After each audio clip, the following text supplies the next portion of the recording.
In Aksum, Ethiopia, gunshots broke the morning quiet and didn't stop until the shooters committed a massacre. Aksum's in northern Ethiopia, inside Tigray, a town of 70,000 residents in 10 square miles, and the soldiers who arrived in November were from neighboring Eritrea, allies of the Ethiopian government. They began by taking the high ground at Maikuho Hill. A resident filmed black and white video of the local Tigrayan militia fighting back. As you can see, the young people from Aksum, they were given a gun. I don't know by who, but they're fighting. It's very amazing.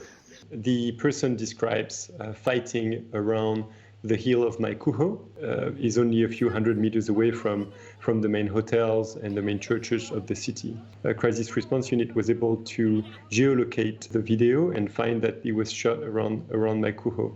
Jean-Baptiste Galapa is the co-author of an Amnesty International investigation that verified social media videos, scanned satellite images, and interviewed survivors. The report reveals what happened next. Eritrean soldiers opened fire and killed hundreds of civilians. This man, a bank teller, killed outside the Erbeato and Sessa church. That holy house became an epicenter of death. Eritrean soldiers called reinforcement and then proceeded to shoot wantonly at civilians running in the streets, rounding up men and shooting them, but also carrying out house-to-house searches, looking for teenage and adult men to kill. The clues of their crimes buried outside churches. Next to Arbeatu and Sessa Church, and across town, next to Abune Aregawe Church, Amnesty found disturbed earth, evidence of mass graves. Witnesses describe victims of the massacre being buried in mass graves in these churches, 3 to 10 bodies at a time. According to witnesses, hundreds of people were buried in Arbeatu and Sessa alone. In the middle of town, the Brenna Hotel was one of Aksum's hotspots, but Amnesty found debris outside, and a video obtained by Human Rights Watch shows heavy damage and looting. The massacre was a deliberate intent to attempt to terrorize the population into submission. The indiscriminate shelling and wanton shooting carried out by the Eritrean and Ethiopian military during the initial offensive on Aksum could represent war crimes. Faseha Tekele was Amnesty Report's co-author. What we have published is just tip of the iceberg. Since Amnesty's report, journalists and researchers have documented similar attacks in nearby Mahiberi Dego and Mekele. And in late March, Doctors Without Borders says its staffers witnessed Ethiopian soldiers dragging 4 men off a public bus outside Mekele and executing them. Generally, it's a horrible situation in Tigray. I just couldn't tolerate it.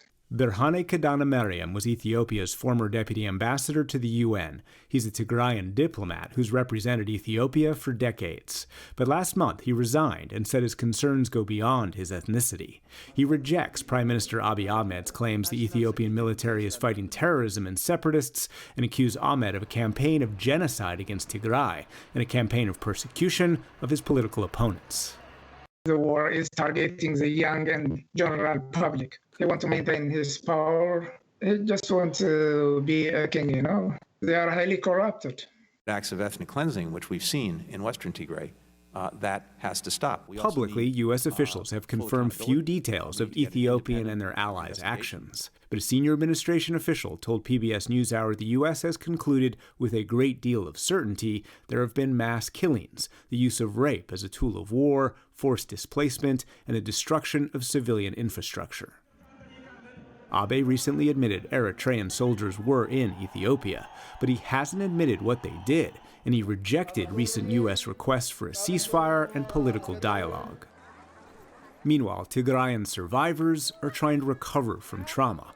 Many are in Sudan. These are the people whom Amnesty interviewed to discover what happened in Aksum. They need help, and humanitarians can't reach them. Despite the improvement in terms of processing permissions for humanitarian staff, there is still limited access due to insecurity. Limited access and limited visibility, but what appears to be evidence of atrocities. For the PBS NewsHour, I'm Nick Schifrin.